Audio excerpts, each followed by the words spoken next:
ಇವತ್ತು ನಮ್ಮಮ್ಮ Maggi noodles ಮಾಡ್ತಾ ಇದ್ದಾರೆ, ಬನ್ನಿ ನೋಡುವ ಹೇಗೆ ಮಾಡ್ತಾರೆ. ಹಾಯ್ ಫ್ರೆಂಡ್ಸ್, ಇವತ್ತು ನಾನು ದಿಢೀರಂತ ಮ್ಯಾಗಿ ಮಾಡ್ತಾ ಇದ್ದೀನಿ. ಯಾಕಂದರೆ ನನ್ನ ಮಗ ತುಂಬ ಈ ಹಬ್ಬದ ಟೈಮಲ್ಲೂ ನನಗೆ ಮ್ಯಾಗಿ ಮಾಡಿಕೊಡು ಅಂತ ಅಂದ್ಬಿಟ್ಟು ತುಂಬ ಹಠ ಹಿಡ್ದ.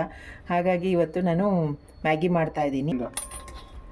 ಮ್ಯಾಗಿ ಮಾಡಲಿಕ್ಕೆ ತರಕಾರಿನೆಲ್ಲ ಸಣ್ಣದಾಗಿ ಹಚ್ಚಿಟ್ಕೊಂಡು ರೆಡಿ ಮಾಡ್ಕೊಂಡಿದ್ದೀನಿ ಗೈಸ್. ಬನ್ನಿ ಈಗ ಮ್ಯಾಗಿ ಮಾಡೋಣ.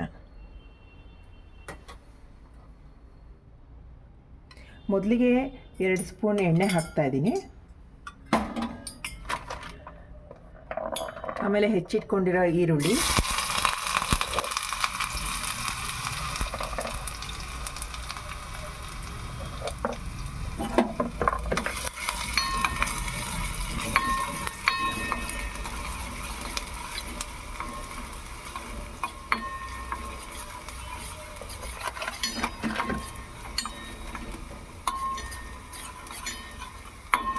ಈರುಳ್ಳಿ ಸ್ವಲ್ಪ ಕೆಂಪಗಾದ ನಂತರ ಹಸಿ ಬಟಾಣಿ, ಕ್ಯಾರೆಟು, ಬೀನ್ಸ್ ಮತ್ತು ಕ್ಯಾಪ್ಸಿಕಮ್ನ ಸೇರಿಸ್ಕೊಂಡಿದ್ದೀನಿ.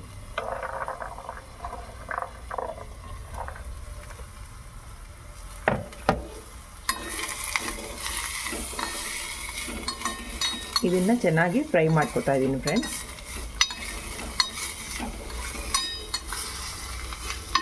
ಒಂದು ಸ್ವಲ್ಪ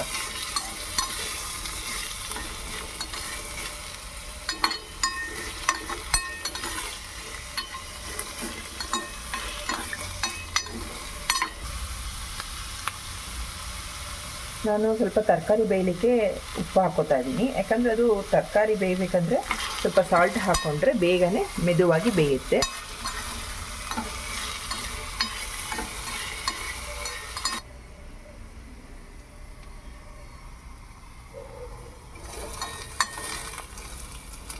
ಈಗ ತರಕಾರಿ ಎಲ್ಲ ಸ್ವಲ್ಪ ಬೆಂದಿದೆ ಫ್ರೆಂಡ್ಸ್. ಈಗ ನಾನು ಮಾಡ್ತಾ ಇರೋದು ಚಿಕ್ಕ ಪ್ಯಾಕೆಟ್, ನನ್ನ ಮಗನಿಗೆ ಮಾತ್ರ ಮಾಡ್ತಾ ಇದ್ದೀನಿ. ಹಾಗಾಗಿ ಚಿಕ್ಕ ಪ್ಯಾಕೆಟ್ ಮ್ಯಾಗಿಗೆ ಒಂದು ಅರ್ಧ ಲೋಟ ನೀರು ಹಾಕೋತಾ ಇದ್ದೀನಿ.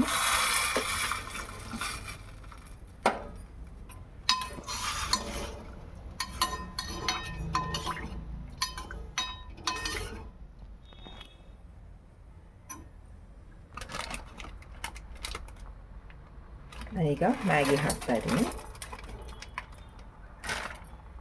ಮ್ಯಾಗಿಗಿಂತ ತರಕಾರಿನೇ ಜಾಸ್ತಿ ಇದೆ ಫ್ರೆಂಡ್ಸ್. ಯಾಕಂದರೆ ತರಕಾರಿ ಜಾಸ್ತಿ ತಿನ್ನಬೇಕಲ್ವ, ಹಾಗಾಗಿ ಈ ರೀತಿನಲ್ಲಾದರೂ ನನ್ನ ಮಗ ತರಕಾರಿ ತಿನ್ನಲಿ ಅಂತ ನಾನು ತರಕಾರಿ ಜಾಸ್ತಿ ಹಾಕಿದ್ದೀನಿ.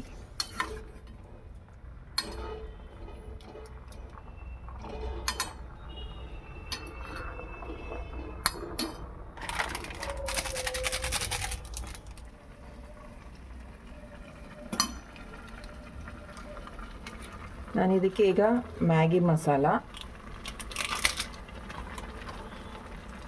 ಮತ್ತು ಸ್ವಲ್ಪ ಗರಂ ಮಸಾಲ ಆ್ಯಡ್ ಮಾಡಿದ್ದೀನಿ.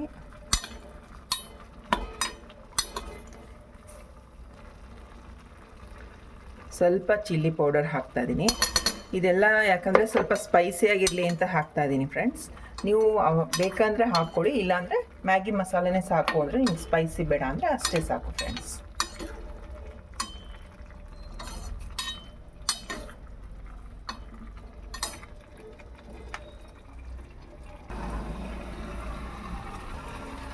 ಈಗ ಮ್ಯಾಗಿ ರೆಡಿಯಾಗಿದೆ ಫ್ರೆಂಡ್ಸ್. ಈಗ ಅದಕ್ಕೆ ಕೊತ್ತಂಬರಿ ಸೊಪ್ಪು ಹಾಕ್ತಾ ಇದ್ದೀನಿ.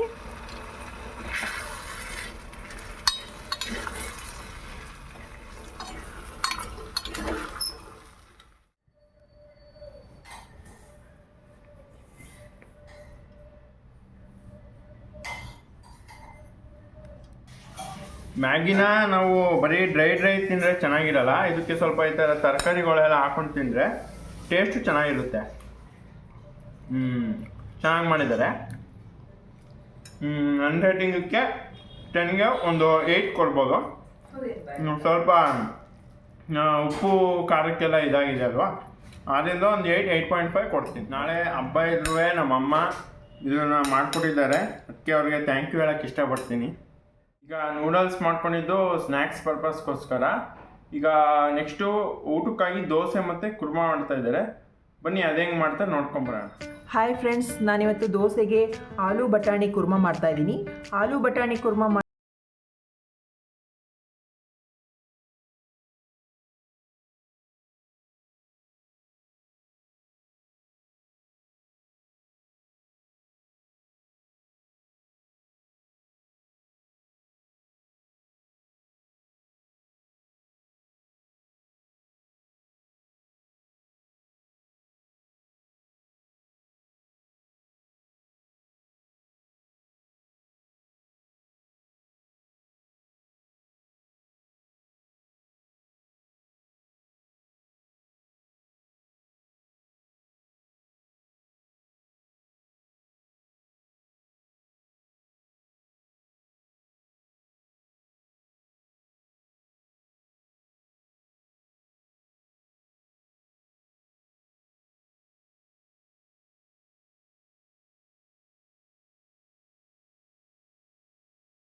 ಹಾಕ್ಬಿಟ್ಟು ಎಣ್ಣೆಯಲ್ಲಿ ಚೆನ್ನಾಗಿ ಫ್ರೈ ಮಾಡ್ಕೋಬೇಕು ಫ್ರೆಂಡ್ಸ್.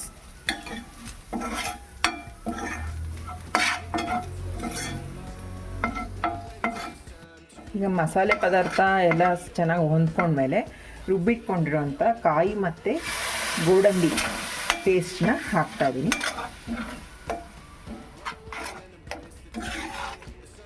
ಇದಕ್ಕೀಗ ಮೊಸರು ಸೇರಿಸ್ಕೊತಾ ಇದ್ದೀನಿ.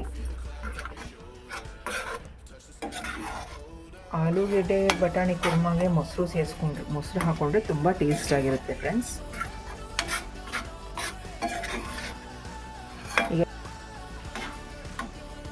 ಈಗ ಸ್ವಲ್ಪ ಕುದಿ ಬರ್ತಾ ಇದೆ ಫ್ರೆಂಡ್ಸ್. ಬೇಯಿಸಿಟ್ಕೊಂಡಿರೋ ಹಸಿ ಬಟಾಣಿ ಮತ್ತು ಆಲೂಗೆಡ್ಡೆನ ಸ್ವಲ್ಪ ಸ್ಮ್ಯಾಶ್ ಮಾಡ್ಕೊಂಡಿದ್ದೀನಿ, ಅದನ್ನು ಸೇರಿಸ್ತಾ ಇದ್ದೀನಿ.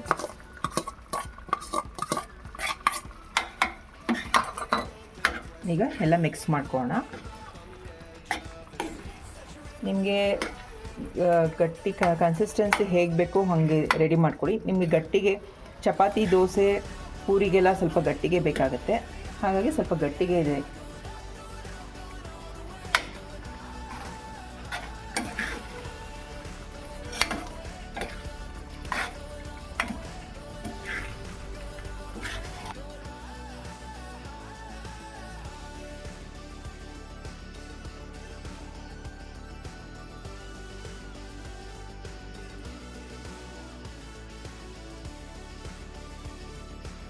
ಈಗ ಆಲೂ ಮತ್ತು ಬಟಾಣಿ ಕುರ್ಮಾ ರೆಡಿಯಾಗಿದೆ ಫ್ರೆಂಡ್ಸ್. ಈಗ ಸ್ವಲ್ಪ ಕೊತ್ತಂಬರಿ ಸೊಪ್ಪನ್ನ ಹಾಕ್ತಾ ಇದ್ದೀನಿ.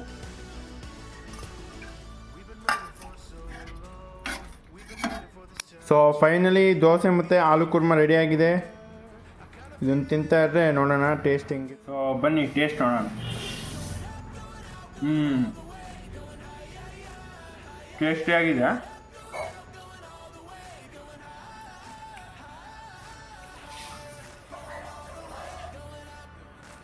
ಸೊ ಇದಾಗಿದ್ದು ಇವತ್ತಿನ ಬ್ಲಾಗ್. ನಂದು ಮಿನಿ ಬ್ಲಾಗ್ ಇಷ್ಟ ಆಗಿದೆ, ಲೈಕ್ ಮಾಡಿ, ಶೇರ್ ಮಾಡಿ, ಹಾಗೂ ನನ್ನ ಚಾನಲ್ನ ಸಬ್ಸ್ಕ್ರೈಬ್ ಮಾಡಿ. ನಿಮಗೆ ನೆಕ್ಸ್ಟ್ ವೀಡಿಯೋದಲ್ಲಿ ಸಿಗ್ತೀನಿ. ಅಲ್ಲಿ ಗಂಟ ಟಿಲ್ ದೆನ್ ಬಾಯ್.